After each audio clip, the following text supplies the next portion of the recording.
Welcome everyone to our event today.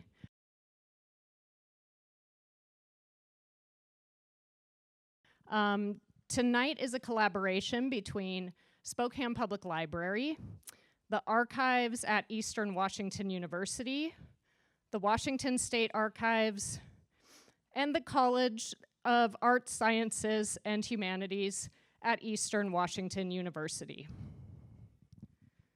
Archivist Steve Bingo and Debbie Bond helped Vanessa Strange and I with the exhibit that you can view in the glass panels next to, sorry.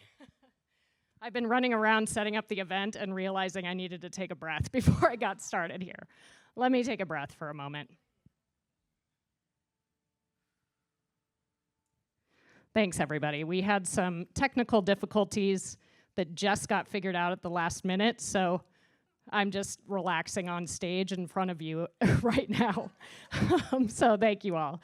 Archivist Steve Bingo and Debbie Bond helped Vanessa Strange and I with the exhibit that you can view in the glass panels next to the Inland Northwest Special Collections.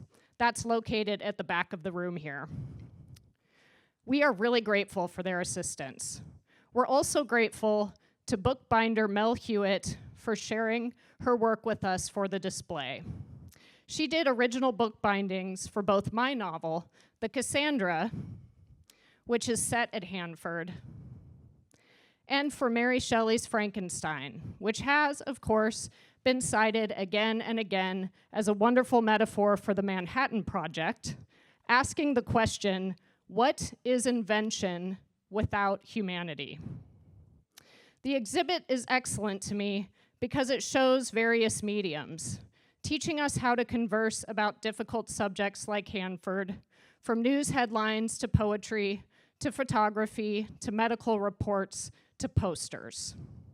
Our panel tonight shows this range too, featuring novelists and nonfiction authors, an investigative journalist, a memoirist, a historian. I believe this range allows us to deepen the conversation. Dr. Ann Labar, our moderator tonight, also helped with the exhibit and even loaned us a Geiger counter. Thank you, Ann, for this and for all of your thoughtful organizing of this event. Dr. Ann Labar's history students from Eastern are here tonight to show their work for the Manhattan National Historical Park website, and you can chat with them following the event.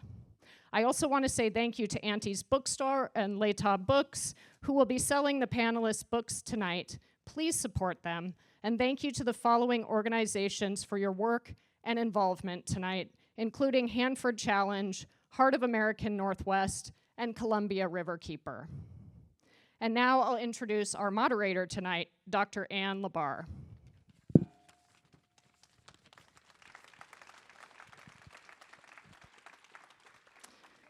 I see people closing their ears as I speak. Is it too loud?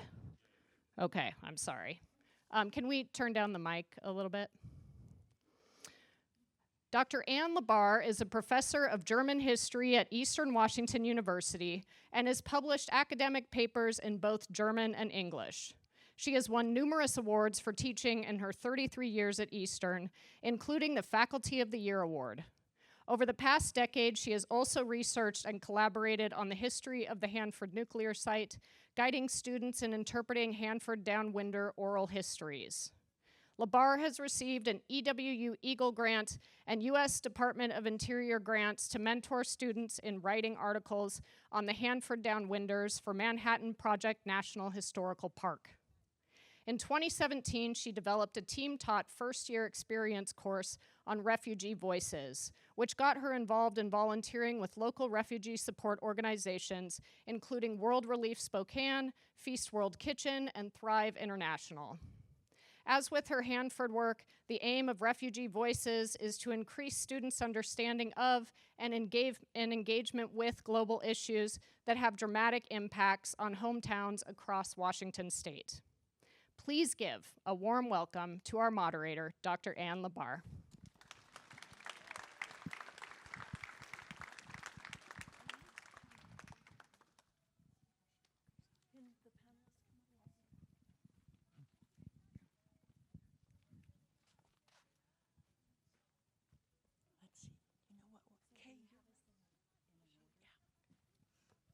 is all really well thought out.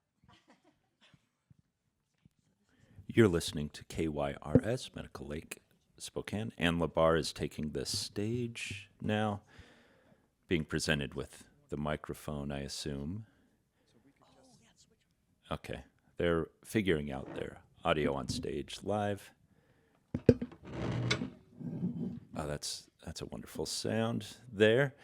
You're listening to Hanford's Leaks, Legends, and Legacies, an exhibit and author panel about the Hanford nuclear site. It's happening live today, Saturday, September 20th, from 3 p.m. to 4:30 p.m.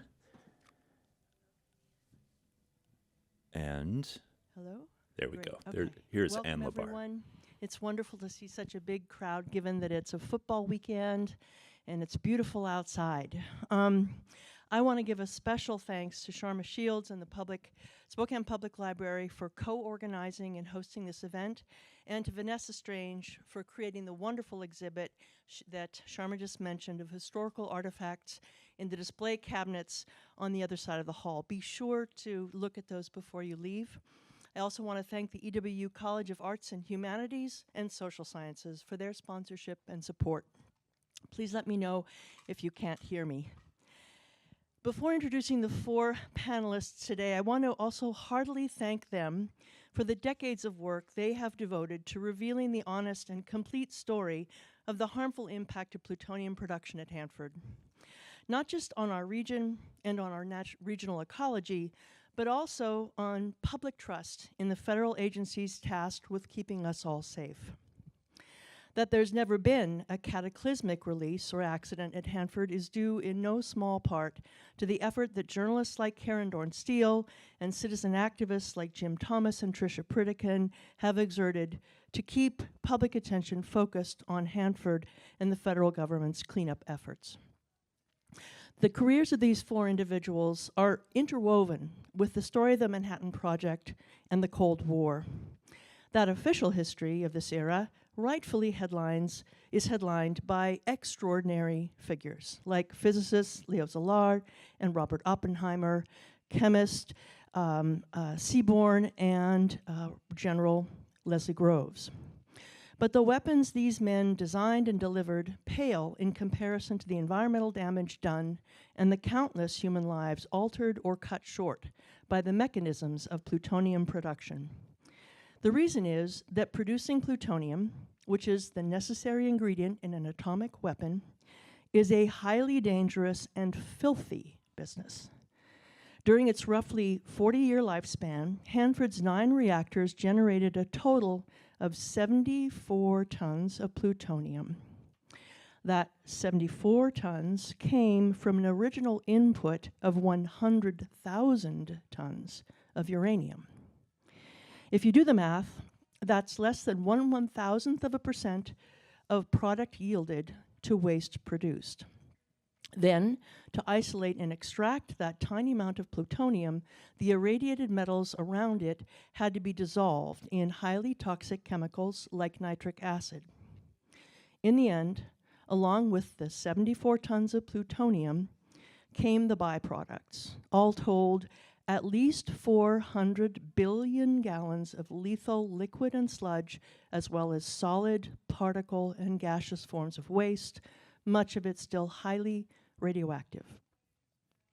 Over 40 years, for what it called national security reasons, federal agencies and their contractors told the public that Hanford's radiation releases were within tolerable limits, and that Hanford workers were safe. And this is where the story of ordinary people in Hanford begins to appear. Based on the oral histories my students and I have researched, it's clear that some Richland residents as early as the 1960s didn't believe the Atomic Energy Commission when it proclaimed that Hanford posed no danger to workers and surrounding communities. At the same time, farmers across the river in Franklin County who could see Hanford from their windows were downright alarmed by what they concluded had to be Hanford's role in the staggeringly high cancer and death rates among their families, as well as the mysterious, gruesome deaths of their sheep. When, in 1976, the Hanford site became a possible repository for all of the nation's defense-related nuclear waste, Native American tribes in the Columbia Basin, along with others, geared up to fight what was termed the Basalt Waste Isolation Project. They were led by Russell Jim, a Yakama Nation elder and environmental pioneer. Before that project was defeated, which it was, the Reagan administration announced its Star Wars, or Strategic Defense Initiative, which included restarting plutonium processing at Hanford by recommissioning an aging and problematic facility, the KYRS plant. The year was 1983. Our first panelist, Karen Dorn Steele, was already a veteran Spokane-based investigative journalist working for the Spokesman Review. Along with journalists in Seattle, she began to expose the mountains of problems at Hanford's KYRS plant, as well as the larger history of toxic pollution and cover-up at the site. Between 1984 and 1990, Steele published dozens of articles, breaking stories about missing plutonium at Hanford and about sick and fearful Franklin County farmers like Tom Bailey and his neighbors. In March 1986, Steele broke the story of the Green Run, a secret, ultimately botched, experiment that yielded the largest single release of radioactive iodine in U.S. history. Using the Freedom of Information Act, the Spokesman Review and other organizations had forced the Department of Energy to hand over previously top-secret documents on Hanford's operations, including the details of the Green Run. Based on her investigative reporting, Steele was invited to Stanford University in 1986-87, where she was a Knight Fellow in Journalism and a Fellow at Stanford's Center for International Security and Arms Control. She's received numerous awards for her work, including a John P. and Catherine T. MacArthur grant, the 1994 George Polk Award for Environmental Reporting, and the Gerald Loeb Award for her 5-part series on taxpayer money being squandered on Hanford's cleanup. James Patrick Thomas, our second panelist, grew up in Chewelah, Washington, and attended Gonzaga University before becoming a Jesuit volunteer and peace activist in the later 1970s. After making a pilgrimage to Israel in 1983 to protest nuclear weapons, a story he movingly retells in Atomic Pilgrim, Jim Thomas came back to Spokane and soon joined a group that would call itself the Hanford Education Action League, or HEAL. HEAL's work focused on raising local awareness about the silent Holocaust, a term that was coined by a local pastor, William Huff. The silent Holocaust impending from nuclear waste at Hanford and nuclear weapons hidden across the country. Jim and another HEAL staff combed through those voluminous declassified DOE documents, eventually uncovering much of what we know today about the toxins routinely released at Hanford between 1944 and 1972. Jim's skills and expertise led him to become HEAL's research director and author of many HEAL publications. From 1993 to 97, he was a lead researcher with the Hanford Health Information Network, and from 1997 to 2006, he worked as a legal researcher for one of the firms representing Hanford downwinders in their effort to secure redress for their grievous health problems. Our third panelist, Trisha Pritikin, was one of those downwinders who became a plaintiff against the government. In her award-winning first book, The Hanford Plaintiffs, Pritikin retells her fight for atomic justice, as she calls it. In her case, the fight began when she was in her teens and early 20s. Pritikin lived for the first decade of her life in Richland, Washington. Her father, Perry Thompson, was an engineer working at Hanford. In college, Trisha began experiencing mysterious illnesses, extreme fatigue, bizarre infections, a tumor on her neck that turned out to be a swollen lymph node.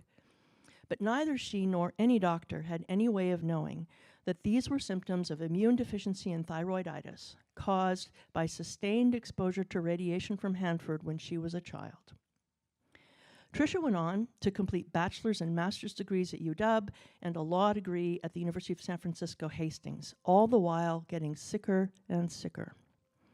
Not until she was in her late 30s, visiting her grandmother in Spokane, did she learn the truth about Hanford, a truth just then being uncovered by the Spokesman Review and HEAL and others.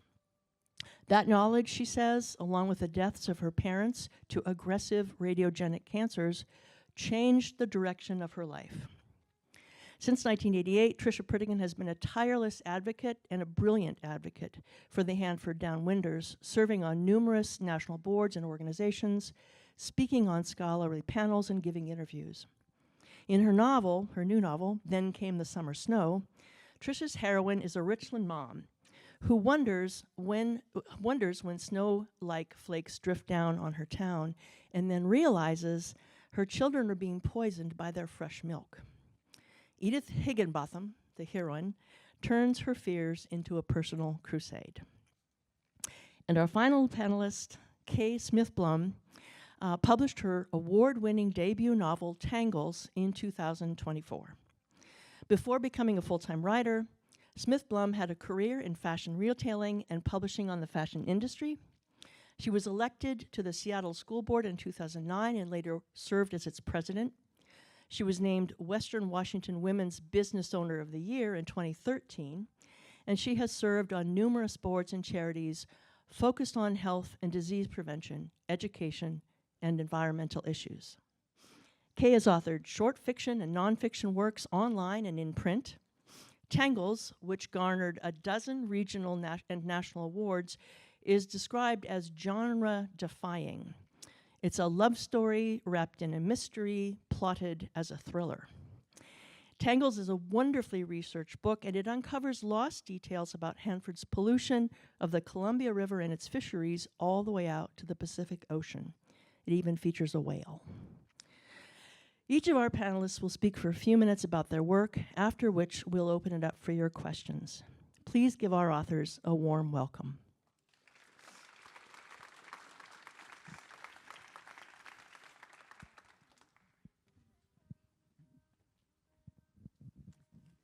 Thanks. Well, let's flash back for a few minutes to 1983. Ronald Reagan is president. He's announced the reopening of Purex, which sounds like a bleach plant, but was an old factory used in the early days of the Cold War to make lethal plutonium for a renewed nuclear arms buildup. At the time, I was a new reporter at Spokane's newspaper. I was hired away from a career in public television. I'd already been looking into another Hanford project that Ann mentioned, a national search for a proper site to bury spent fuel rods from the nation's nuclear reactors. I was curious about the safety of a burial site that would be dug into porous basalt next to the Columbia River. So I requested documents on Hanford's environmental history. What I was told stunned me. Many of those documents were still classified, nearly 40 years after the end of World War II, when Hanford's plutonium bomb was dropped on Nagasaki. Why the long delay? The Purex reopening caused great concern in our region. My Unitarian minister that Ann mentioned, the Reverend William Hauff, a PhD chemist, inspired the formation of a new citizens group, HEAL, which we'll hear much more about from Jim, in a June 1984 sermon, Silent Holocaust. That summer, several newspapers called into question the safety of Purex. In November, a whistleblower who worked at the plants called me to warn that it was unsafe and a significant amount of plutonium was missing. They had a strange acronym for that, Materials Unaccounted For, or MUF. In the days before cell phones, I wasn't tracked when I met with the nervous informant at night in a Richland motel. When I followed up on the audit, the FBI visited my editors, asking about my source, which we refused to reveal. My December 2nd, 1984 story reported that the audit had identified major problems at Purex. The coverage prompted the first ever media tour of that controversial plant a month later. That same year, I had a fateful meeting in Spokane with a farmer who had changed the Hanford story, giving it a human face. Tom Bailey had come to Spokane to attend a fundraiser for our congressman, Representative Tom Foley, who would become Speaker of the House 5 years later. When Bailey told me that he lived across the Columbia River from Hanford, I asked him if he ever suspected that Hanford had been a problem. Problem, he deadpanned? They only kill a few sheep now and then. Well, that was the hook I needed, because I'd been reading about the sheep deaths in Utah following open-air nuclear bomb tests, plus government denials that nuclear fallout was the culprit. So I drove with photographer Chris Anderson to see Tom. Here's the lead. I'm just going to read the lead of my July 28th, 1985 story. Farmer Tom Bailey stood amid shoulder-high corn on a bluff overlooking the Hanford Nuclear Reservation. He pointed down to a wide valley at Ringgold, where farms descend to the Columbia River. This is the funnel, and we're the Hanford downwinders, Bailey said, and that name would stick. He led me to his neighbors living in the so-called death mile, their description, where every family had experienced some form of cancer. As for the sheep deaths, he took me to the farmers who'd seen them.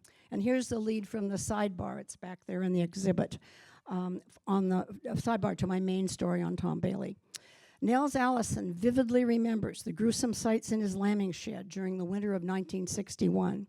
They looked like little demons, he said, of the strangely deformed lambs born dead that year. 31 were born mummified, many without eyes, mouths, or sex organs. More than 100 other lambs on at least 6 other farms also were born severely defective that year, his neighbors recalled. While Hanford officials had monitored water, milk, and soil in the area, they had never studied cancers in the farmer, said Don Alley, Hanford's radiological chief. We wouldn't expect to see anything, he said at the time. These stories, plus pressures from activist groups, prompted demands for a full accounting of Hanford's past, and it led to an Energy Department decision to release the 40 years of classified documents on environmental monitoring at Hanford. So in February of 1986, 19,000 pages, that was the initial stack, became public at a press conference in Richland by a call by Mike Lawrence, who was Hanford's site manager at the time.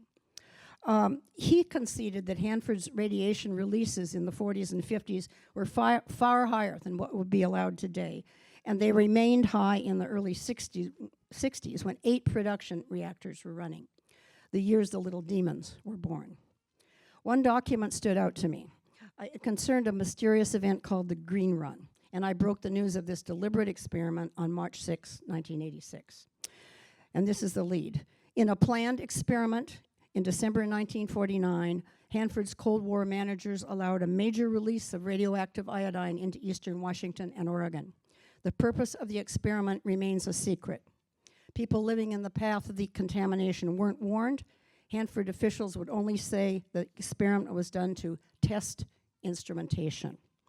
It would take us 3 more years and a federal court battle waged by the Spokesman Review's lawyers to learn more details. It disclosed that a radiation release, radiation release was actually triple what they had originally said in the first document, with hot spots in some neighboring counties and surreptitious examinations of animals. Further interviews confirmed that the U.S. Air Force had set up the experiment in reaction to the Soviet Union's test explosion of its first plutonium bomb in 1949. The military release of uncooled or green nuclear fuel from Hanford would simulate rushed bomb making in the USSR, so U.S. spy planes could fly over and detect the pattern.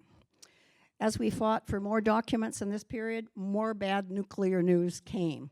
In April 1986, the Chernobyl reactor in Ukraine blew up, spreading radiation throughout Europe.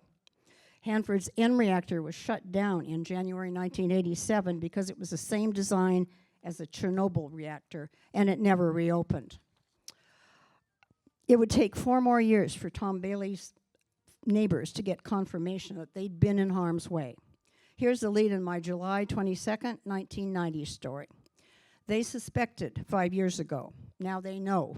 At the Country Kitchen Cafe in Mesa last week, angry words passed from farmer to farmer along with the early morning pot of steaming coffee.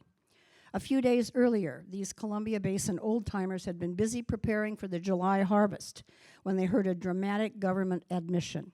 Beginning 45 years ago, Hanford's plutonium factories exposed them to potentially health-threatening radiation while making the nation's first nuclear bombs.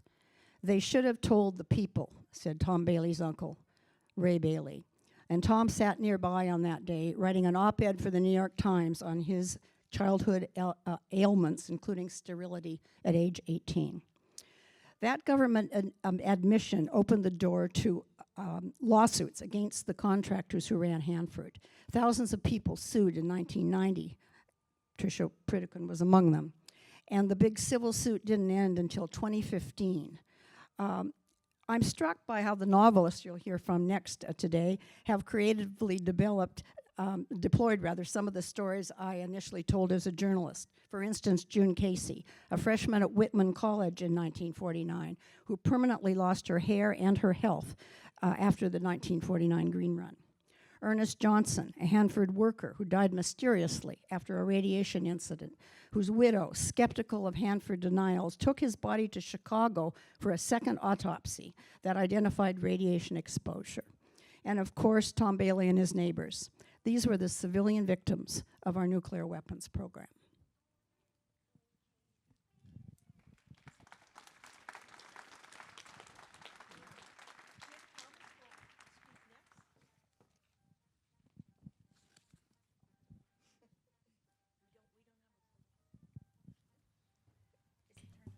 I think so. Yes. Okay. Good afternoon. When I began learning about Hanford in 1984, most people assumed that during the Manhattan Project of World War II, Hanford officials just didn't know all that much about the harm the radiation exposure could cause. What I've learned since then is that they knew quite a bit, especially about radioactive iodine. By 1945, they knew that the primary exposure pathway was through people drinking milk from cows pasturing on contaminated fields. They knew that if people had enough natural radioiodine or natural iodine in their diets, then their thyroid glands would be saturated and wouldn't absorb the radiation. But in 1945, Hanford plutonium plants released more than 500,000 curies of radioactive iodine into the air, contaminating pastures throughout eastern Washington, North Idaho, and reaching into Oregon, Montana, and British Columbia. And more than half of that total was released after Japan surrendered.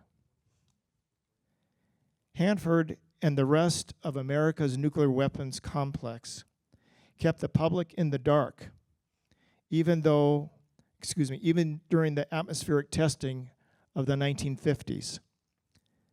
However, and this is a story that Karen broke as well, when the Kodak company complained of nuclear fallout damaging its film stocks, the Atomic Energy Commission provided Kodak with confidential alerts when nuclear weapons tests would occur, so that the film that they were producing could be protected.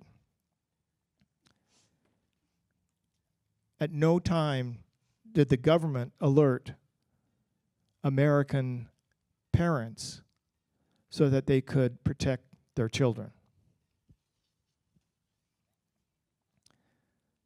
My sister, who's here today, we grew up in Great Falls, Montana, and were exposed to that atmospheric fallout from the Nevada test site because of the way the wind was blowing and where the thunderstorms filtered out the iodine down to the ground. Both of us have health problems connected to our exposures. Hanford's secret history began to be told in 1986 when pressure from journalists and citizens forced the government to release the first batch of declassified documents. I read that first batch in the old downtown library here in Spokane. As for the iodine releases from nuclear weapons testing, that report was not made public until 1997. Why maintain the secrecy for so long? Even if we grant that some wartime secrecy was necessary, if Hanford had notified the Northwest about the historic radiation releases back in 1972, when the first round of plutonium processing buildings were shut down, then Karen, Trisha, and I know of downwinders who could have sought medical treatment earlier, before their cancer had metastasized, or while there was still time to adjust their hormone levels before they were too old to have children of their own.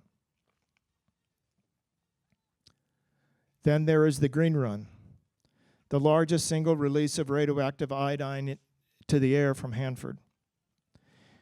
It was an intentional release to enable testing of 3 models of airborne detection equipment. Why is it that after more than 75 years, the U.S. Air Force refuses to declassify the complete Green Run report?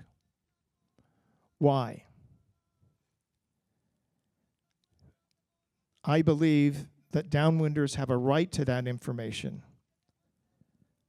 I am fortunate that my research of publicly available documents has enabled me to identify 2 Air Force officials.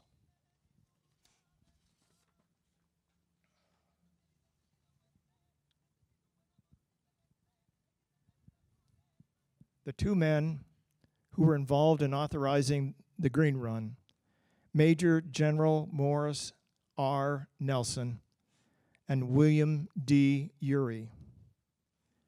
Beginning in August 1949, General Nelson was the chief of the Air Force Office for Atomic Energy, known as AFOT-1. That November, he authored 2 letters that coordinated the preparations for the Green Run. He died in 1985 at the age of 84.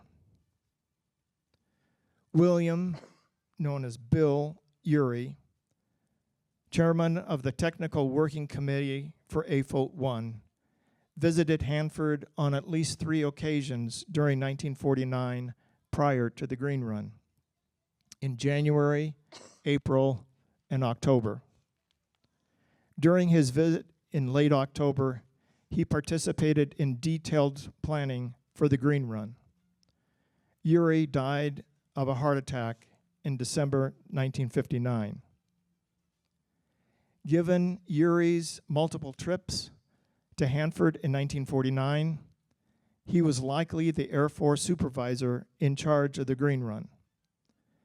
Meanwhile, given General Nelson's rank and position, it seems logical that Nelson approved the secret intentional release. Thank you.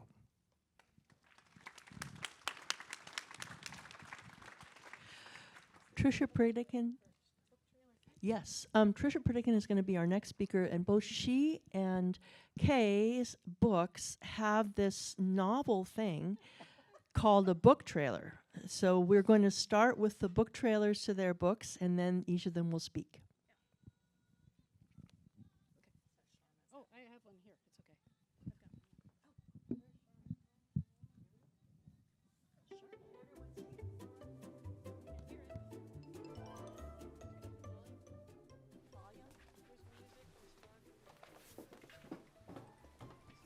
Dad better hurry and get here, or else we are gonna miss the amazing Colossal Man.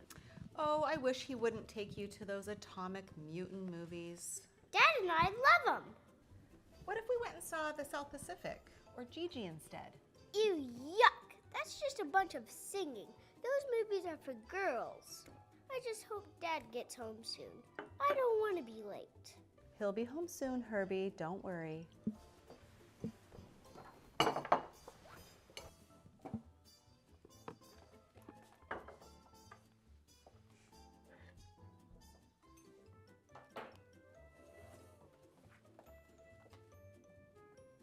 This is a story of Edith Higginbotham, an unassuming housewife in the atomic city of Richland, Washington, a quiet town where the hum of progress mingles with the low, insistent buzz of radioactive secrets.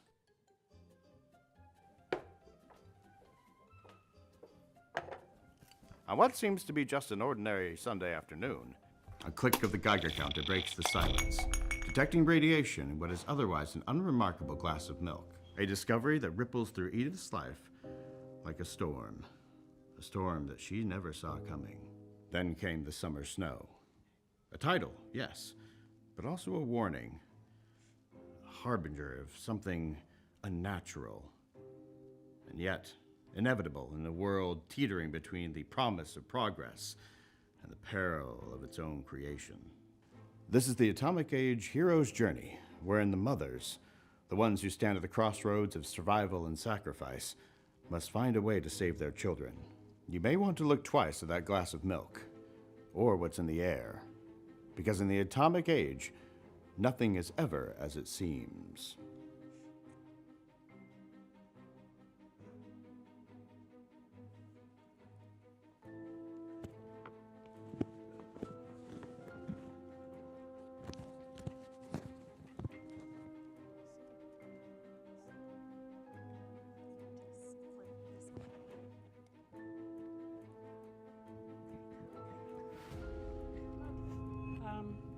Is this okay? Can you hear me all right? Oh, I hate to be so close. Okay. All right. Hold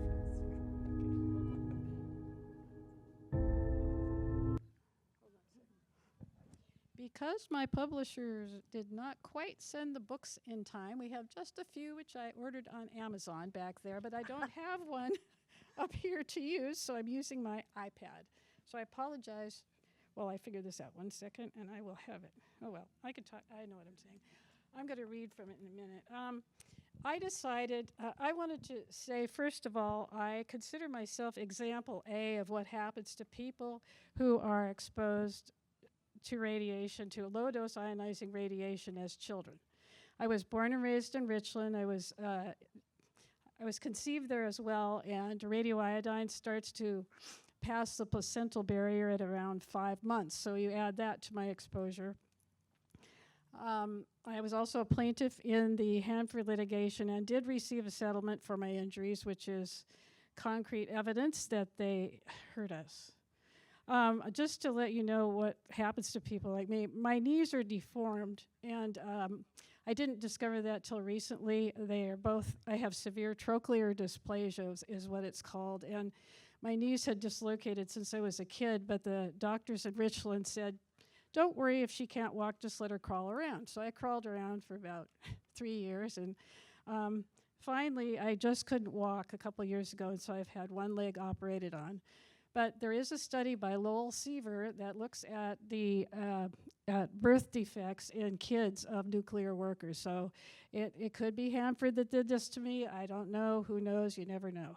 I also have autoimmune thyroiditis. I've lost my thyroid. I lost all but 2 of my parathyroids. So now I have hypoparathyroidism, which causes plunges in the calcium levels in your serum, in your blood, and can cause tetany and seizures. So that's the hardest one for me to monitor. I avoided thyroid cancer narrowly. There were precancerous cells when they took my thyroid out. My dad died of aggressive thyroid cancer. My mom died of malignant melanoma. And my brother is part of a spate of neonatal deaths in the downwind area. I don't say this for sympathy, but rather to illustrate what happened to a lot of us. And I did my first book, which is back on the table, which I worked on with Karen. I'm really happy to have had her to work with because she's so knowledgeable, and she wrote a beautiful introduction for the book. And we presented 24 stories of 24 of the plaintiffs so that there would be evidence in the future of what happened to us, because I was afraid our story would be forgotten otherwise. That book has won about 10 awards now, and it's helping to educate the public, and that's what I wanted it to do. Both books, this book and Then Came the Summer Snow, my goal is to let people know what happened to us. And I decided this time to use humor. It's a whole different approach, but I really enjoyed it, and it's my first novel. And just since I don't have a book, could you bring me a book to read out of since I'm having trouble with this? Do you mind? There's such a shortage of those books. Thank you. It would have been nice if they got the books here in time.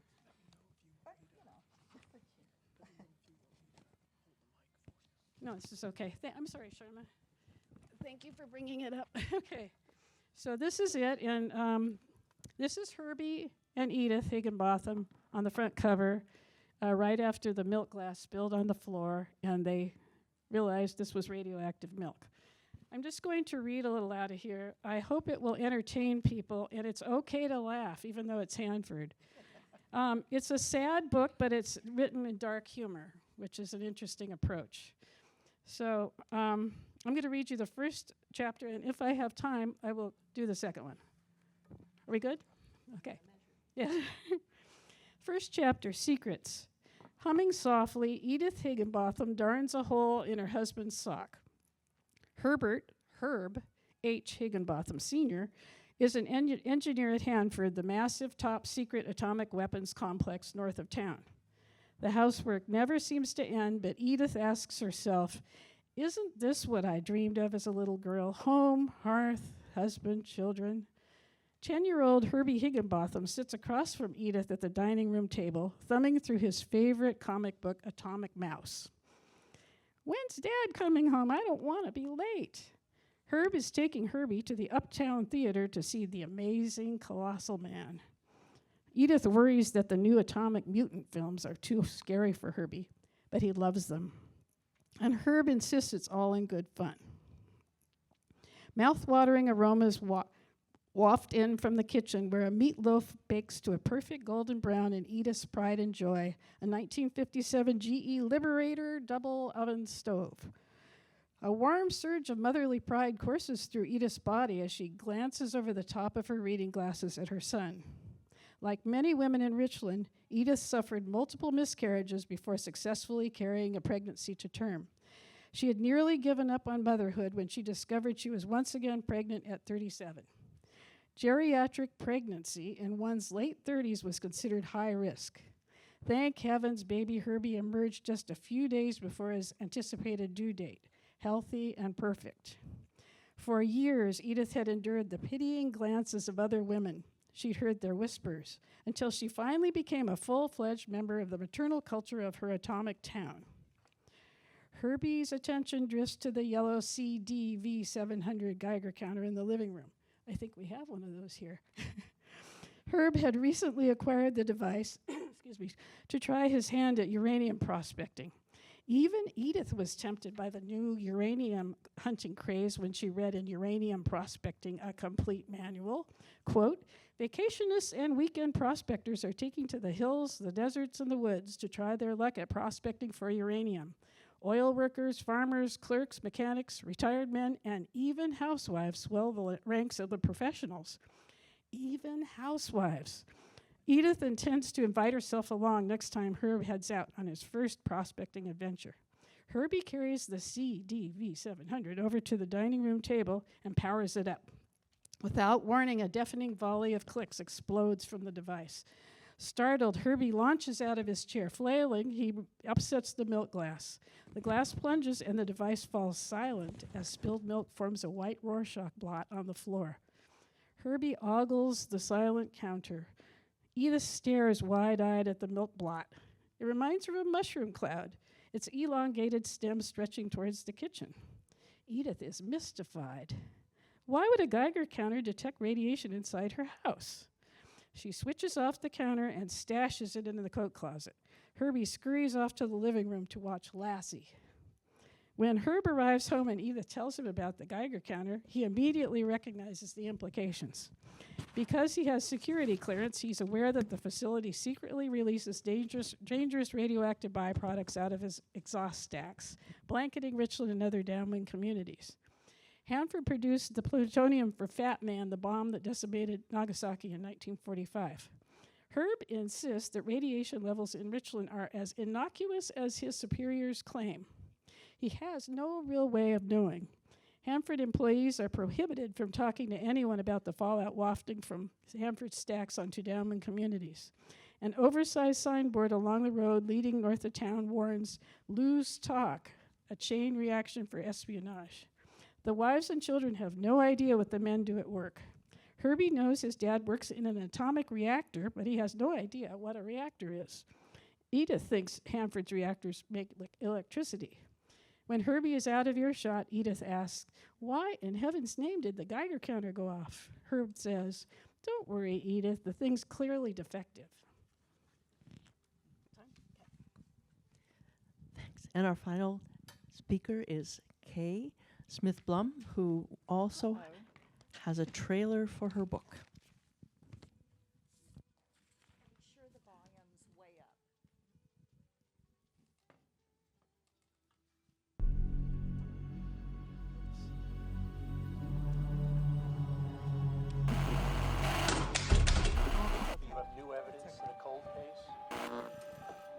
Turn the volume Took up. pictures. Lots more down that rabbit hole.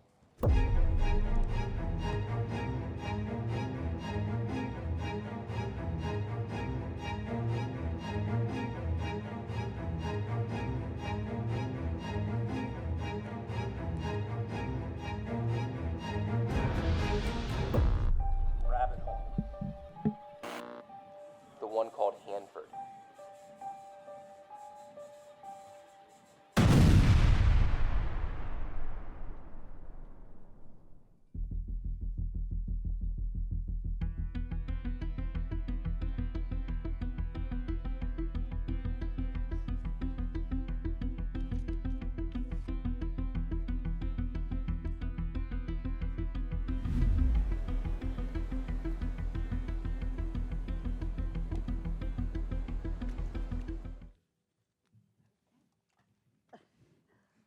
Hi.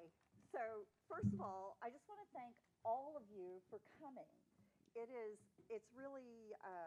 It's really lovely to see you all here and see the interest in Hanford. How many of you have a direct connection to Hanford through your families or your own experiences? Yes. Okay. And probably you've already heard some things that you didn't even know about. So I think that's the thing that binds the five of us actually together. I really want to have another shout out to Sharma for all of her coordination, and thank you to Anne and her students who have put together this amazing exhibition. And to Auntie's independent bookstore, we love indies, so thank you so much for being here and tabling so many of our books. It's just wonderful to be with all of you today. My novel began in a very strange way. I was knee-deep querying. How many of you know what the querying process is for a novelist? Okay, it is a soul-sucking time when you have to put your heart and your sleeve in 250 words on one piece of paper and send it off to literary agents and pray and hope and wish they will represent you so that you can get your story that you have put all of your heart and soul into published. Anyway, there I was querying my second manuscript and getting rejections left and right for a variety of reasons when I had this really odd dream. I was looking at a body of water, and on top of the water was a mass of red hair. And I said out loud in my dream, "But it's not wet." And I woke up and I thought, well, that's weird. And I had planned that afternoon to meet a good pal of mine who was born and raised in Pasco for cocktails, and we hadn't caught up for a while. And I knew her mother had been suffering from breast cancer. And when I met my friend, she told me that, in fact, her mother had ended up having a double mastectomy. And I was expressing my sorrow that her mom had had to go through that her family had had to go through that. And she said, well, you know, that's what happens when you live near the area. And I said, the area? What's that? She said, you know, Hanford. And I did know about Hanford because when I ran for school board in 2009 in Seattle, I was running in the same election cycle as state legislator Jerry Pollitt. He represents the 46th district, and he had been one of the organizers of Heart of America Northwest, which was one of the original advocacy groups around the Hanford cleanup. And Jerry, as we're leaning up against yet another gymnasium wall, waiting for our turn to go on to the forum, the political forum, during our election campaigns, was educating me about Hanford and about the cleanup and about the fact that it was stalled and about the fact that there had been a huge amount of waste put into the environment and how it got there. And I was completely fascinated. And we remained friends. And so when my friend referred to Hanford, I thought, yeah, I do know about that. And I went home and I made a note to maybe reach out to Jerry and just have another conversation about Hanford because something started niggling at the back of my brain. 2 days later, I had the dream again. And I rarely have recurring dreams, but this time it was very defined. I was at the end of a pier, at the deep end of the pier, and the red hair was on top of the water, and I could see a lithe female figure underneath the red hair. And I looked over the pier and gripped the railing and said, she can't be real. The hair is not wet. And I woke up. And this time I wrote it down in my dream journal that a poet pal of mine had told me to start keeping. And it's odd how your dreams find their way into scenes in your novels. And I wrote down every detail I could remember. And then I went to work out and swim some laps at the Seattle Athletic Club. And on my way home, I ran into another dear friend who I'd known for a very long time, and he was in real estate, and I was asking how business was. And he said, well, it's not booming the way it is in my hometown. And I said, what's your hometown? And he said, Richland. And I was like, wait, you were born and raised in Richland? He goes, oh, yeah. I said, so did you ever call Hanford the area? And he said, oh, yeah. And they used to come by our front porch and pick up my dad's urine in milk bottles. And I was like, what? Wait. And he goes, yeah, I still remember the bell. It was like the ice cream man coming by. I raced home. I went down a Google rabbit hole about Hanford. And then when I came up for air about 3 hours later, I pinged Jerry Pollitt and said, do you have time for me for like just a few more questions about Hanford? And he said, sure. I got a half an hour on Friday. This was on a Wednesday. 3.5 hours later, on a Zoom call with Jerry Pollitt, the idea for Tangles was born.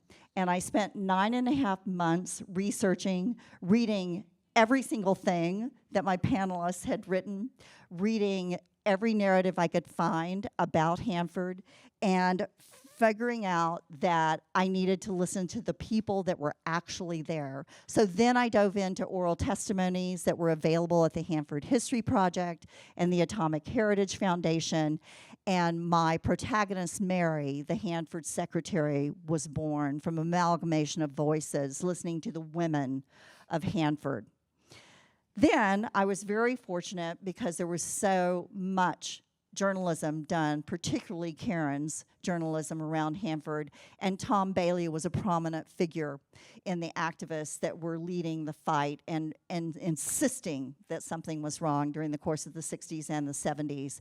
And quite frankly, Luke, my male protagonist, is inspired by his activism, Tom's activism. 9 months later, and dozens of Zoom interviews with experts, nuclear scientists, physicists, engineers, oncologists, nuclear medicine practitioners, think radiologists, historians, park rangers. You'll have to read the book to find out why a park ranger. I began to plot out Tangles. I am so honored to be endorsed by several folks who wrote their own missives about Hanford. Michelle Gerber, who wrote the very first nonfiction book about Hanford called On the Home Front. Steve Olson, who wrote The Apocalypse Factory about 3 years ago. And Joshua Frank, who wrote the most recent nonfiction book about Hanford, Atomic Days. All of these folks endorsed my novel, and I'm forever honored by that. While fictitious, Tangles is based on true events, and my goal was to humanize this story, to put everyday men and women's faces on the horrors that occurred, on their loyalty, on their hope, on their desire to work for freedom, but also to work for the truth. When I came, I was struggling trying to find my entry point into the story. And when I came across a peer-reviewed paper that had been published in Nature magazine in September of 1963, I dove deep into this paper because it was talking about a whale that had been harpooned off the Oregon coast in September of 1963. And I read the whole paper through, and they directly accredited all of the radioactive isotopes that were found inside this whale to Hanford production. They were the type of isotopes that could only have come from plutonium production. And then, at the end of the paper, after crediting the contamination of this whale 275 miles away from the Hanford Nuclear Reserve, they said, but we conclude there is no danger to human health. And that just pissed me off. So it's the opening scene in my novel. And I'm done. All right. You're listening to KYRS, Medical Lake, Spokane, 88.1 and 92.3 Okay. FM.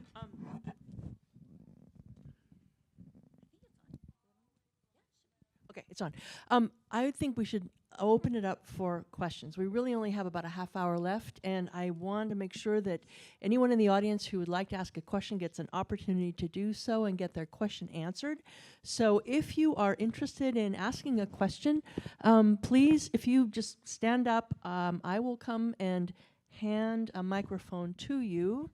And maybe, actually, Sharma, could you do that as well? Or Vanessa. Okay. Would anyone like to ask our panelists a question? Okay.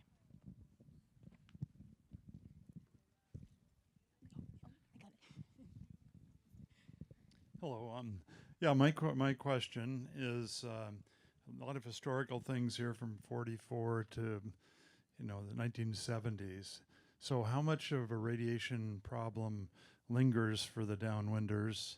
And is any more radiation being released from Hanford that we should be concerned about?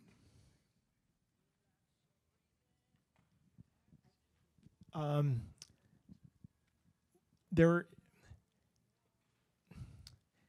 might still be some trace elements being released from Hanford, but it's not like it was during the years of operation.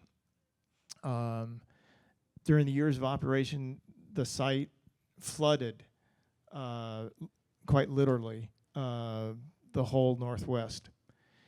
Now, having said that,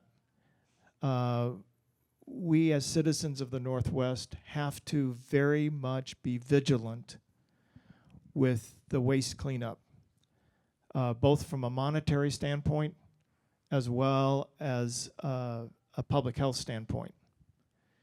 Just this past week, the Department of Energy was basically taken to the woodshed by our governor and Senators Murray and Cantwell when the Department of Energy gave signs that once again it was going to step away from addressing the cleanup. There's 177 underground storage tanks with some 60 million gallons still remaining in the tanks. stuff that would, like with plutonium, it stays dangerous for 24,000, or the half-life is 24,000 years. It stays dangerous for about 250,000 years. That's as long as Homo sapiens has walked the planet, which gives you a sense of the magnitude of the problem. The cleanup has already cost billions. It's due to cost upwards of half a trillion dollars more, and take until 2086 to conclude. We have to put pressure on our elected representatives for them to put pressure on the Department of Energy to make sure that the job gets done. Karen. And just in April, the Hanford's site manager, Brian Vance, just mysteriously resigned. He hasn't given any reason, but there is speculation that because of these missed deadlines that Jim discussed, that the original goal of emptying all these tanks by 2040 is unachievable.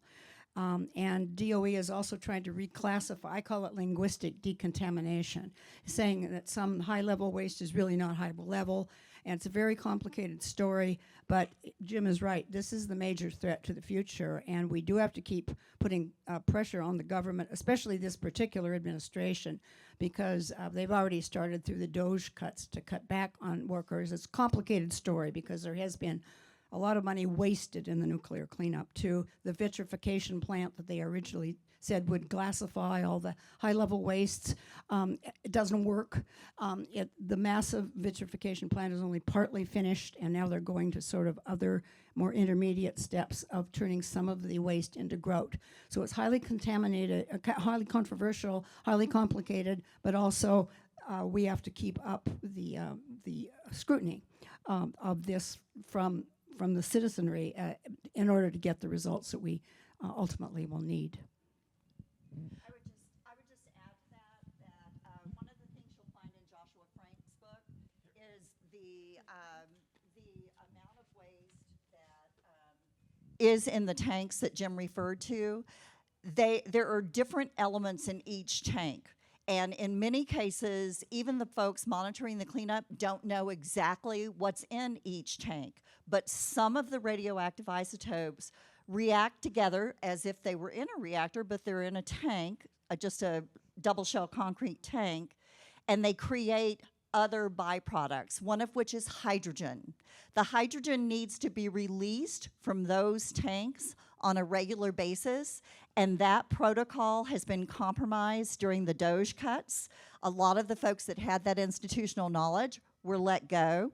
Then they scrambled to get them back, and it's really turned into a very critical situation that really could be very volatile.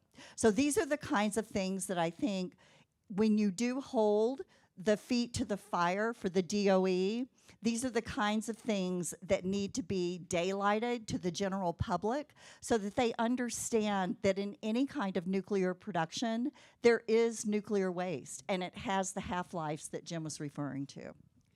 I also just want to point out that there are organizations in the Northwest that are our eyes and ears, and they're represented in the back.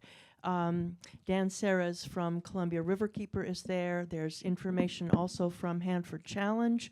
There's a lot of information available if you'd like to access that to tell you more about the ongoing observation. And I must say the Yakima Nation is also very, very much involved in monitoring the leaking of the tanks and the progress of the cleanup.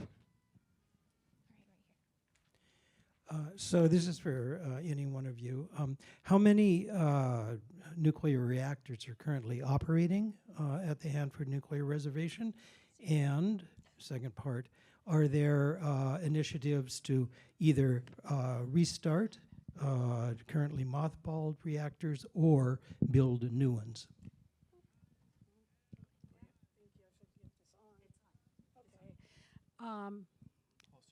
Can you hear me now okay? What I'm concerned about is the new reactors going in to support AI. These are all along the river in Richland, as I understand it, and Why not power these? Why not power the AI stations with solar power? I mean, I haven't seen an argument that says you cannot power an AI center with solar power or wind power. So I'm not convinced, and it might just be the Richland bias that we got to have some reactors here. So that would mean 7 reactors will be working at Hanford. I think that's the number. Yeah. There is one operating reactor, and it's part of the old Whoops system. The only one of the 5 reactors was completed. But there's planned these small modular reactors, which have yet to be proven as far as safety goes. But even beyond that, the chemical mixture of the fuel that these modular reactors will use is incompatible with the chemical makeup of the fuel rods from the big commercial reactors that will go into the nation's high-level waste repository whenever or if that gets built. So there's many problems. Yeah, and on that same subject, there's an interesting public information fight brewing right now about this, because DOE has proposed to lease 19,000 acres of land at Hanford for this new, what the business's interest is, Energy Northwest. They're calling clean energy, but they're nuclear plants.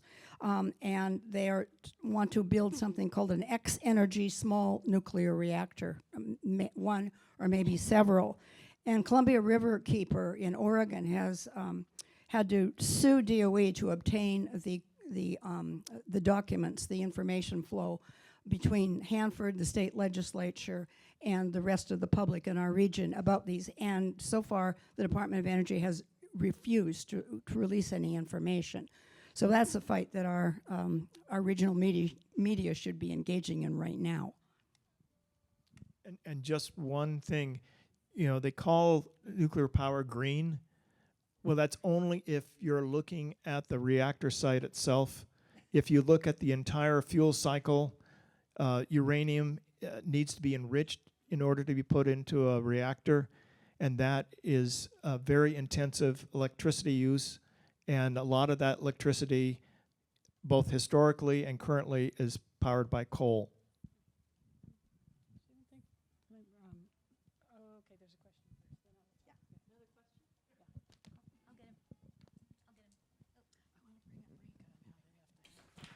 Thank you. So I worked out there about 20 years ago, and I heard an area slice of life story that my informant swears is correct. But I was curious. Oh. Just bring it up to your mouth more. Better? Yes. Yeah. Okay. Thank you. So I worked there about 20 years ago, and I heard this slice of life area story that my informant swears is correct, but I think it's apocryphal. So I was wondering if this is something you'd ever heard about. But you know, after all the ponds and pits and stuff, they were discharging contaminated water into them. You know, they covered them all up with gravel and put fences around them, and the radiation control people would go monitor them periodically. And then if they saw animal burrows or plants growing around them, they'd, you know, poison the animals or rip them out so they don't unearth the radiation underneath the covers. And this is before they start cleaning everything up. And so they would sit for years. And what I had heard was that radiation control would go spray all the tumbleweeds fluorescent orange. And so they know which ones are hot. They should go back and you know, cut down and dispose of. And the story I heard was that on a windy day, actually several times, these got away, and you'd find them tumbling over Lake Wallula in bright orange tumbleweeds. And I guess it did alarm people, but did this happen? It's happened all the time during Hanford's history. Sagebrush has a root system that goes down like 25 feet, and it will especially salt or other kinds of liquids, will take it up into the sagebrush. When the sagebrush dies and dries out, it breaks off and it does tumble around. There's been a number of instances over the years. Karen probably can tell you as well. That's right. There have been radioactive jackrabbits, all kinds of biota, that live in that area. And they're actually, in more recent years, it's reported now. It used to be lots of this stuff was covered up, in the reports. In fact, they acknowledge in the reports from the 50s and 60s that we would like to inform the public, but we don't want to cause undue alarm. Well, these days, they're reporting these radioactive incidents that you mentioned. Trisha, you. Thank you. It's very easy. It's very easy when talking about Hanford to switch to cleanup issues, which we've just done, as you've seen. And I believe that cleanup's very important, but I don't want people to forget the people like me. There's a lot of us who are still alive, and our children. A lot of our children have health problems as well. We'll never be able to prove whether the health problems came from Hanford or not. But what happened recently was something called the Radiation Exposure Compensation Act was, what would we call it, reenacted, I guess. Reenacted, and Hanford was not included, whereas Idaho was. After a call from to their congressperson, Idaho was added in at the last moment. So then there's other areas, Montana you're mentioning. I mean, RECA needs to be fair, or Washington State needs to extend its law that pertains to workers who have issues, because those of us who were just children then had no choice. Workers at least can choose whether to work in the nuclear industry. We were innocents, and it's not fair. There's many people like me who did not receive anything in the litigation. I gotta let you know, the litigation provided settlements to some people. These were very meager. We're talking a couple $1,000s for a cancer, and we had medical bills and suffering, and we had lost wages, and it's affecting our families. Please don't forget those of us and our children who were there, even though it's very tempting to talk only about cleanup now because it's 2025, but there are a lot of people like me who need help still, so any assistance on that would be appreciated. I've got a question back here. Hi. So, as my question would be, if I understand that from what I understand, there is a lot of controversy around not only the production, but the cover-up of this.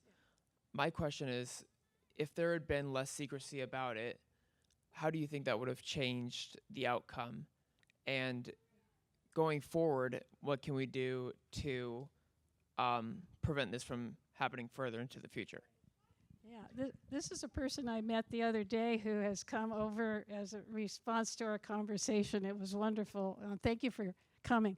I'd like to say something about that.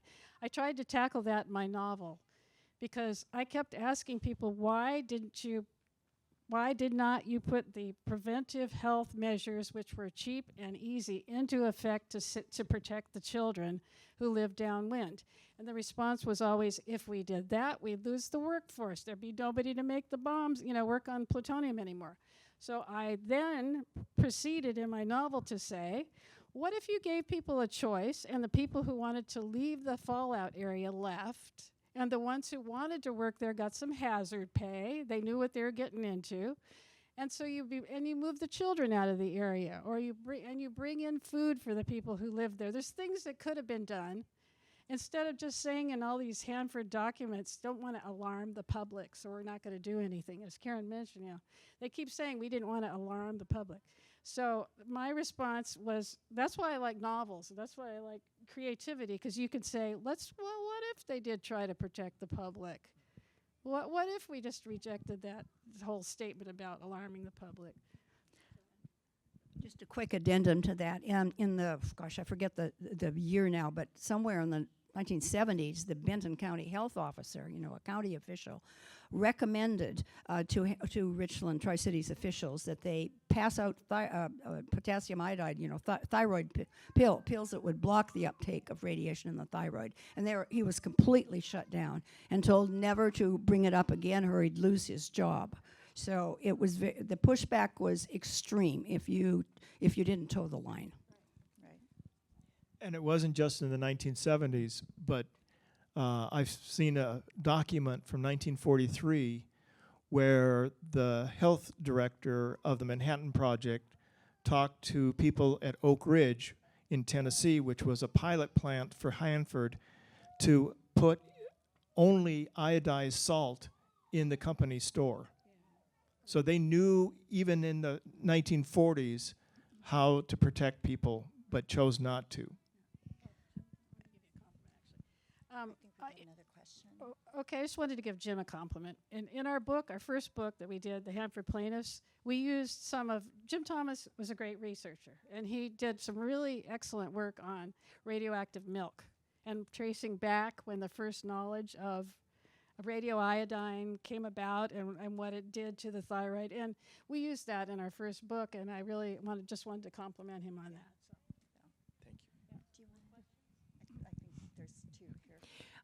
I want to go back to the health issue that you were just talking about. So my husband grew up on a farm with his family between Ritzville and Odessa. And he was born he and his siblings were born in the late 40s. So they were children at that time, very young, and they had cows that got the milk. They found weather balloons that went up alongside the stacks. They found that in their field. So we know from all of your research and stuff that they were affected. So now we have children, and one of them had infertility. They both had endometriosis, terribly bad. Is there any kind of a research that's been done going past just this generation and on to the next of what health issues that they're finding from this? So I'd love to tell you about, there is the tooth fairy study. So 2 dentists in St. Louis started finding strontium in children's teeth. And they thought that was weird, right? And they went to scientists in the area. One of them was Joe Mangano. He then and his partner then started collecting baby teeth. They put ads in the paper, et cetera. They gathered thousands of baby teeth in and around Missouri. And then they realized that they were getting baby teeth from other states. Long story short, they collected 100,000 baby teeth, each in its own little sack with the person's name on it, who was the parent, the child's name on it, when the child was born, what their original address was, et cetera, et cetera. Those 100,000 teeth represented children that were born in the late 60s and through the 70s. As you can imagine, those are all adults now. They still have the teeth, and they're looking for money to go back and track these folks as adults and establish what their health problems have been. And if they get that money, it will be the largest sampling ever before of radiation exposure. And what they also did during that study was literally track the 3 streams of fallout that came from Bikini Atoll, Los Alamos, and Hanford. And it shows you on their website the 3 streams, because there is nowhere in the United States that there isn't a problem in terms of radioactive fallout and how it's affected the environment all across our nation. And so the narrative that you might hear often is, well, the Tri-Cities don't have a higher rate of cancer than anywhere else in the United States. Well, number one, like Trisha's dad was transferred out of Richland almost immediately after the bomb was dropped, right? Or soon, very soon. Not for 10 years. Okay, but then he was gone, right? And his illnesses, did they metastasize in the first 10 years? Probably not. There is an effort on Hanford, if you don't mind me mentioning that. Yeah, too. go for it. Thank you. The Union of Concerned Scientists, I've been working with them now for 3 years. And they are attempting to get access to the data from the Hanford Thyroid Disease Study, because that gives us a list of people who participated in that study. And we want to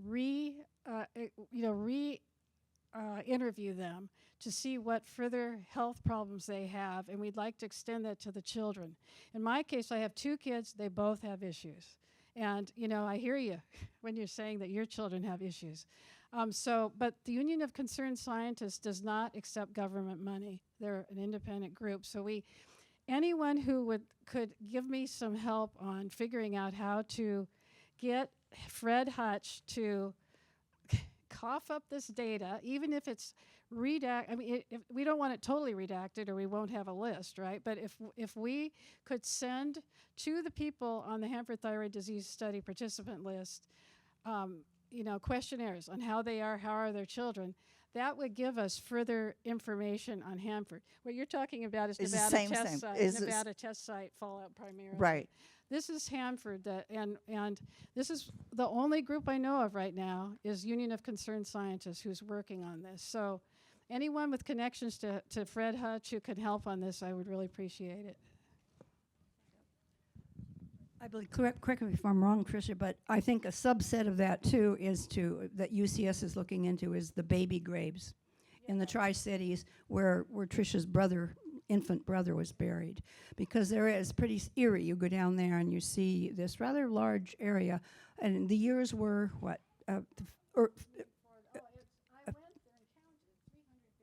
300. From the late 40s through 60s, that's all I counted. Yeah. Right. Right, and no, there has never been an explanation why there was that rash of deaths in babies in Richland in that time, and Richland Pasco in that time.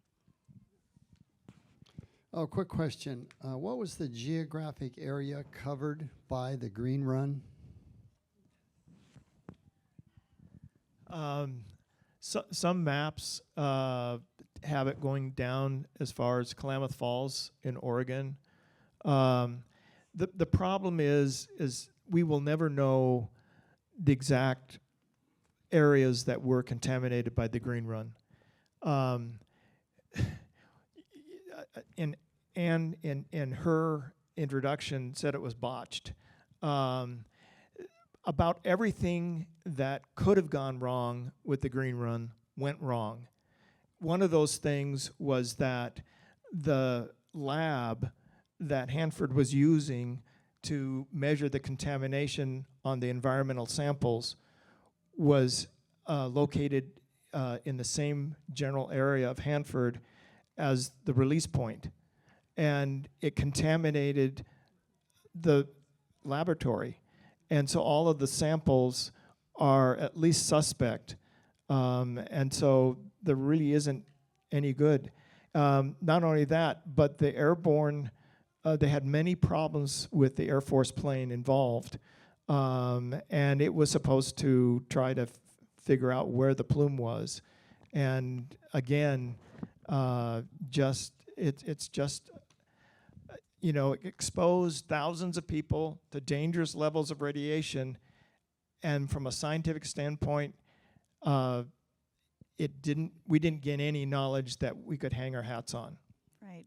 One of the things that was the problem with the Green One was it was a very stormy night, and the scientists at Hanford initially objected to the Air Force, but then they caved and the Air Force went ahead with their plan. But that storm created hot spots in odd places like Walla Walla, and places you wouldn't even think would be downwind of Hanford along, the Columbia River. And so it really was a very complicated night in general, but like Jim said, it completely contaminated the lab, and where they were actually running and listening to the pilots who were in the air trying to track the plume, which was an impossible dream from the very beginning. I think we might have time for one more question, if it's a quick one. I don't know if I can make it quick. I'm Cheryl. I'm Cheryl. I'm a retired nurse. I work with Washington Physicians for Social Responsibility. I'm on their task force. And I just wanted to say that there was an article by Spokesman Review this last year that was about the 12 small modular reactors that they wanted to build down in Hanford. And there was not mentioned in the whole article. It was 2 full pages of radiation exposure or waste. One of the things we can do, our state is one of the most important states in the country. We have 70% of the nuclear arsenal at Bangor. We have the Midnight Mine in the Spokane Indians. Can you hear me? We have the Marshallese in that are a community here that are not getting the care that they need. And I don't know what to say as a question except also to say thank you for what you're doing, and that we all need to speak up and do what we can where we are. And thank you so much. But there's also a wonderful film about the babies and the families around Richland called Richland. You can rent it on Prime Video, I think, and it's $3.99. And you'll get I wept. I sobbed harder than I ever had when I saw it alone in a theater. Please see that, and thank you so much. And the other thing is, when you go to visit if you have friends who've been exposed in any way to these kinds of radiation exposure in any way, when you go to the doctor, we need to promote healthcare that covers this particular series of symptoms that are complicated, and they need to be covered. It's like by our insurance, and so I'm fighting for universal healthcare through wholewashington.org. God bless all of you.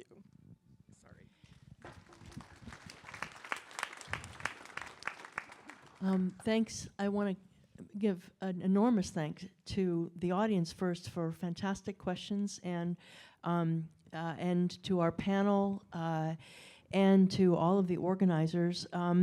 There's a half hour left before we all have to clear out of here, and so you have time to go back and look at the exhibit, to talk with Dan Saras from Hanford Challenge, to buy a book or 2 or 3 or 7, to talk to my students. I think that we all have a question about, well, and Trisha made this point, that's all in the past. Why does this matter now? And I think you've heard the answer, but I just want to underscore that we have to, there are administrative agencies being dismantled as we speak, and even though they didn't do their work in the past, that doesn't mean that they don't have a really good reason to exist, and we really have to continue to demand that our lives are protected and our futures are protected, so that what happened to Trisha doesn't happen to our children and our grandchildren. So thank you again, everyone, and please enjoy the remaining beautiful day here inside and also outside. And Sharma's got something to say. I just want to thank our panelists and our moderator who were wonderful tonight. Thank you, everybody, for being here. Thank you so much. I also want to give a shout out. We have the Washington State Archives here. They have driven over from Olympia, so we're so excited they are here too. So I think I gave a shout out to the Eastern Washington State Archives and forgot to mention them. And please, everybody, enjoy talking with the authors, buy books. I've seen a lot of people buying them already. Thank you for supporting Leta Books and Aunties, and enjoy the exhibit, as Anne said. And thank you all.